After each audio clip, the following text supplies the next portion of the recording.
कश्मीर में जैसे ही कोई सोशल मीडिया पर कुछ लिखता है तो उसको पुलिस बंद करती है। लोग अब सोशल मीडिया इस्तेमाल करते ही नहीं है। हमारा पैसा बचता है, ये हमारा एक पैकेज है। हर महीने हमारे एलजी साहब वहाँ के मुलाजिमों को टर्मिनेट कर रहे हैं। जैसे गरीबी हटाओ, गरीब हटाओ, वहाँ बेरोजगारी हटाओ, मुलाजिम हटाओ। बहुत अच्छी बात है। श्री अब्दुल रशीद साहब, शुक्रिया सर। सिर्फ टाइम नोट करें आप, क्योंकि फिर जल्दी बिठाते हैं। गुजारिश ये है कि कल भी मैंने आपका रिटर्न स्पीच ले लिया था और आज भी आपको priority. Thank you sir, thank you sir. पहले मैं ये अर्ज़ करूं, 240 मेंबर बीजेपी के हैं, 100 मेंबर कांग्रेस के हैं, बाकी भी 204 मेंबर हैं। इन्होंने सबको यरगमाल बना के रखा है। ये दो पार्टियां यहाँ पर अमेरिका की तरह 2 पार्टी सिस्टम चाहती हैं, किसी को बोलने नहीं देती हैं। मेरी ये गुजारिश है, मोदी जी हर स्टेट में जाके सौगात देते हैं। उससे पहले मैं अपनी बात करूं, मैं फाइनेंस मिनिस्टर साहिबा का बहुत शुक्रिया अदा करता हूं कि जेल में बैठकर भी जो मैंने अपने लोगों की डिमांडें लिखी, उन्होंने वहां पर मुझे चिट्ठी लिखकर भेज दी कि ये उन पर काम कर रहे हैं। मैं इसके लिए उनका दिल से शुक्रिया अदा करता हूं। और सवाल पैकेजों की मैंने की, हमारी सरकार को भी, हमारी स्टेट को भी अच्छे पैकेज मिले 5 अगस्त 2019 के बाद।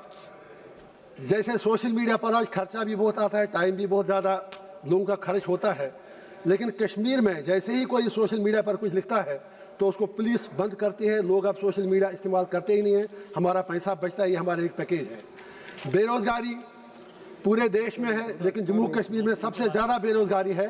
ये सरकारी डाटा है, आपके फिगर्स हैं। ये बेरोज़गारी दर जम्मू कश्मीर की सबसे ज़्यादा है। आपने उसको ख़त्म करने के लिए एक अच्छा तरीका निकाला। हर महीने हमारे एलजी साहब वहाँ के मुलाजिमों को टर्मिनेट कर रहे हैं। जैसे गरीबी हटाओ, गरीब हटाओ, वहाँ बेरोज़गारी हटाओ, मुलाजिम हटाओ। बहुत अच्छी बात है। हमारी फ्रूट इंडस्ट्री जो हमारी बैकबोन है, उसको भी आपने बढ़ावा देने के लिए बहुत अच्छा किया। अभी हमारी सरकार कहती है यूएस ट्रेड डील में हमने एग्रीकल्चर सेक्टर को टच नहीं किया, अमेरिका को एंट्री नहीं दी, लेकिन फ्रूट कश्मीर का है, उसको बर्बाद करना है। उसके लिए आपने यूएस के फ्रूट को एंट्री दे दी, हमारे फ्रूट को आपने तबाह किया, बर्बाद किया। ये हमारे लिए पैकेज है। और कहते हैं सारे आप सिक्योर हैं, सब कश्मीर में अब शांति है। कल आपको स्पीकर साहब पता होगा, फारूक साहब सियासत अपनी जगह, हमारे चीफ मिनिस्टर, बहुत बड़े लीडर, कल उनको किस तरह दिन दहाड़े गोली चलाई उन पर गई। ये खुदा का शुक्र है वो बच गए, और पता ही नहीं चल रहा है कि आखिर हो क्या रहा है। क्या यही सिक्योरिटी है? जब डॉक्टर फारूक अब्दुल्ला वहाँ पर सेफ नहीं है तो हमारी आम इंसान की सिक्योरिटी, उसकी सेफ्टी कहाँ पर है? ये हम सरकार से पूछना चाहेंगे। हम ये गुजारिश करना चाहेंगे, जो मैं जेल में टीवी पे देखता हूँ कभी अगर नज़र पड़ती है, आज भी पट्टन और मागाम के लोग पानी के लिए तरसते हैं। आज भी करना, कैरन, गुरेज में बिजली नहीं है। मैं गुजारिश करूंगा मैडम से कि मेहरबानी करके हमारे लिए मच्छल गुरेज की टनलें जो हैं, टंगडार के लिए आपने टनल दी, उसके लिए मैं आपका शुक्रगुजार हूं, आपकी सरकार ने अप्रूव किया। लेकिन मुच्छल और गुरेज की टनलें आपके लिए सिक्योरिटी हिसाब से भी ज़रूरी हैं और लोगों के लिए भी ज़रूरी है। 6 महीने कट ऑफ रहते हैं वो इलाके।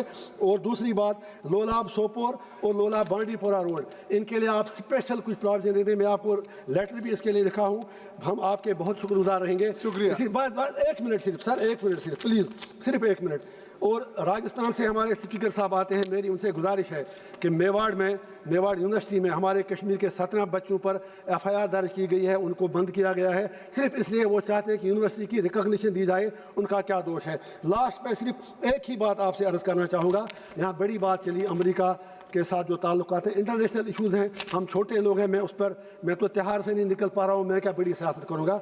लेकिन इतनी ही बात मैं याद दिला दूँगा, कभी हमारी सरकार तालिबान के खिलाफ भी थी, फिर उनसे गले भी मिल रही है। कभी आप ईरान को अपना भाई मानते थे, लेकिन आज जब कश्मीर के लोग आयतुल्लाह खुमैनी की शहादत पर सड़कों पर निकले तो आप उन पर डंडे चला रहे हैं, उन पर टीयर गैस चला रहे हैं, लोगों को जेलों में बंद कर रहे हैं, थानों में बंद कर रहे हैं। मेहरबानी करके बड़ा दिल दिखाइए, उन लोगों को छोड़ दीजिए।